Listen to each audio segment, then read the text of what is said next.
Hi, നമസ്കാരം. HSF physical സയൻസിന് നിങ്ങൾക്ക് useful ആവുന്ന രീതിയിൽ കുറച്ച് ക്വസ്റ്റ്യൻസ് ഇന്ന് നമ്മൾ ഡിസ്കസ് ചെയ്യാൻ പോവുകയാണ്. അപ്പോൾ മൊഡ്യൂൾ 1 മോഷൻ റിലേറ്റഡ് ആയിട്ടുള്ള ക്വസ്റ്റ്യൻസ് ആണ് കഴിഞ്ഞൊരു വീഡിയോയിൽ ഡിസ്കസ് ചെയ്തിട്ടുള്ളത്. അതിൻ്റെ തുടർച്ചയായിട്ട് കുറച്ച് ക്വസ്റ്റ്യൻസ് ഇടയ്ക്കിടയ്ക്ക് ഇതുപോലത്തെ ക്വസ്റ്റ്യൻസ് നമുക്ക് പറ്റുന്ന അത്രയും ദിവസങ്ങളിൽ ആഡ് ചെയ്ത് പോവാം. പെഡഗോഗിയുടെ ക്വസ്റ്റ്യൻസും ഒരു സീരീസ് ആയിട്ട് ആഡ് ചെയ്യണമെന്ന് വിചാരിക്കുന്നുണ്ട്.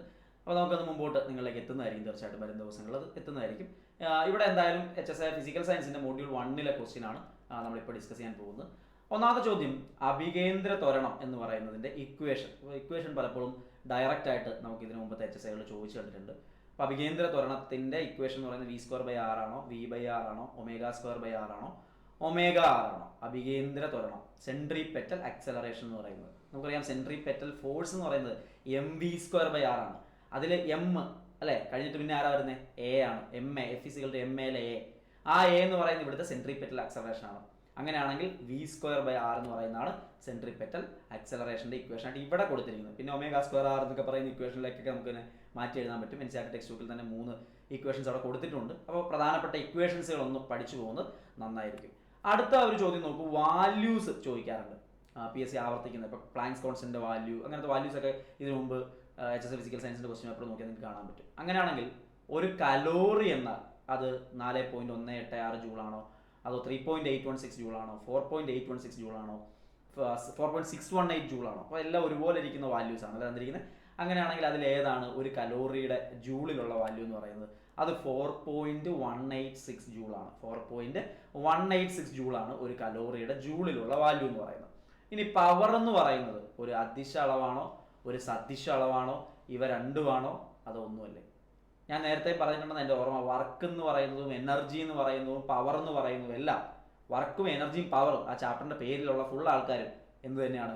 അവർ അദിശ അളവാണ്. സ്കെയിലാർ ക്വാണ്ടിറ്റി ആണ്. ഓപ്ഷൻ എ ആണ് ശരിയായിട്ടുള്ള ആൻസർ ആയിട്ട് വരുന്നത്. അടുത്ത ചോദ്യം നോക്കാം.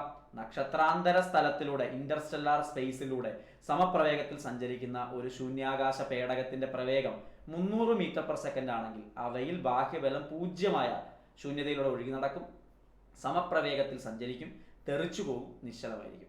ഇപ്പം ഇന്റർസ്റ്റെല്ലാർ സ്പേസിലൂടെ സഞ്ചരിക്കുന്ന ഒരു ശൂന്യാകാശ പേടകത്തിന്റെ പ്രവേഗം 300 മീറ്റർ/സെക്കൻഡ് ആയാൽ അതിൽ എക്സ്റ്റേണൽ ഫോഴ്സ് എല്ലാം 0 ആയാൽ, അക്കോർഡിംഗ് ടു ഫസ്റ്റ് ലോ അല്ലേ, every body continues to be in state of rest or uniform motion unless an external unbalanced force acts upon it.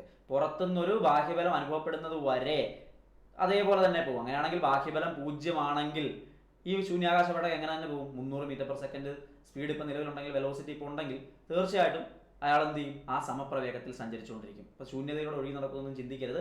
അതെന്താണോ ഇപ്പോഴത്തെ സ്പീഡ് അത് കണ്ടിന്യൂ ചെയ്ത് പൊയ്ക്കൊണ്ടിരിക്കും, എക്സ്റ്റേണൽ ഫോഴ്സ് ഇല്ല എങ്കിൽ. അങ്ങനെയാണെങ്കിൽ സമപ്രവേഗത്തിൽ സഞ്ചരിക്കും എന്നുള്ളതാണ് അവിടുത്തെ ആൻസർ ആയിട്ട് നമുക്ക് വരിക. അപ്പോൾ ന്യൂട്ടന്റെ ലോ ഒക്കെ വെച്ചിട്ട് ലോ ഡയറക്റ്റ് ക്വസ്റ്റ്യൻ അങ്ങനെയല്ല വരിക, നമുക്കതിൻ്റെ ആപ്ലിക്കേഷൻ തരത്തിലുള്ള ക്വസ്റ്റ്യൻസ് ആണ് വരിക. NCERT ടെക്സ്റ്റ് ബുക്കുകളിൽ നിന്നുള്ള ക്വസ്റ്റ്യൻസ് അല്ലെങ്കിൽ NCERT ടെക്സ്റ്റ് ബുക്കിലെ സ്റ്റേറ്റ്മെന്റിൽ നിന്നുള്ള ക്വസ്റ്റ്യൻസ് തന്നെയാണ് ഞാനിവിടെ എടുത്തിട്ടിരിക്കുന്നത്. അപ്പോൾ ഈ ക്വസ്റ്റിന് അത്തരത്തിലൊരു ക്വസ്റ്റ്യൻ ആയിട്ട് നിങ്ങൾക്ക് കാണാനായിട്ട് പറ്റും. അടുത്തൊരു ചോദ്യം, ഇൻട്രസ്റ്റിംഗ് ആയിട്ടുള്ള ഒരു ചോദ്യമാണ്. ഒരു സൈക്ലിസ്റ്റ് 10 മീറ്റർ ദൂരം നിരക്കി നീക്കി തന്റെ സൈക്കിൾ നിർത്തുന്നു. ഈ പ്രവർത്തനത്തിൽ ചലനത്തിനെതിരായി റോഡ് 200 ന്യൂട്ടൺ ബലം സൈക്കിൾ പ്രയോഗിക്കുന്നു. സൈക്കിൾ റോഡിൽ ചെയ്ത പ്രവൃത്തി. ഇവിടെ ഒരു പ്രശ്നം, 200 ന്യൂട്ടൺ ബലം സൈക്കിൾ പ്രയോഗിക്കുന്നു, 10 മീറ്റർ ദൂരം നിരക്കി നീക്കി എന്നൊക്കെ പറയുമ്പോൾ ഡിസ്പ്ലേസ്മെന്റും ഫോഴ്സും ഉണ്ടല്ലോ. അപ്പോൾ ഫോഴ്സ് ഇൻറ്റു ഡിസ്പ്ലേസ്മെന്റ് വെച്ചിട്ട് 2000 ജൂൾ എന്നുള്ള ആൻസറിലേക്കൊക്കെ എത്താം. പിന്നെ അത് ഫ്രിക്ഷൻ ആയതുകൊണ്ട് അത് -2000 ആയിരിക്കും. അതുകൊണ്ട് -2000 ആയിരിക്കും എന്ന് പറഞ്ഞിട്ട് അതും വേണം എഴുതി വെക്കാം. പക്ഷെ നിങ്ങൾ ക്വസ്റ്റ്യൻ സൂക്ഷിച്ച് വായിക്കണം. അവിടെ സൈക്കിൾ റോഡിൽ ചെയ്ത പ്രവൃത്തിയാണ് വെച്ചിരിക്കുന്നത്. സൈക്കിൾ റോഡിൽ ചെയ്ത പ്രവൃത്തി എന്ന് പറഞ്ഞാൽ എന്താ? സൈക്കിൾ റോഡിൽ ഡിസ്പ്ലേസ്മെന്റ് വല്ലതും ഉണ്ടാക്കുന്നുണ്ടോ? സൈക്കിൾ റോഡിൽ ഒരു ഡിസ്പ്ലേസ്മെന്റ് ഉണ്ടാക്കുന്നില്ല.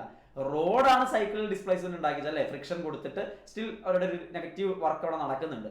പക്ഷെ റോഡിനെ ഒരു തരത്തിലും സൈക്കിൾ മൂവ് ചെയ്യിക്കുന്നില്ല. അപ്പോൾ അത് തീർച്ചയായിട്ടും 0 ജൂൾ എന്നുള്ളതാണ് അവിടുത്തെ ആൻസർ ആയിട്ട് വരിക. ഒരു ഡൗട്ടും വരരുത്. സൈക്കിൾ റോഡിൽ ചെയ്ത പ്രവൃത്തിയാണ് ചോദിച്ചിരിക്കുന്നത്.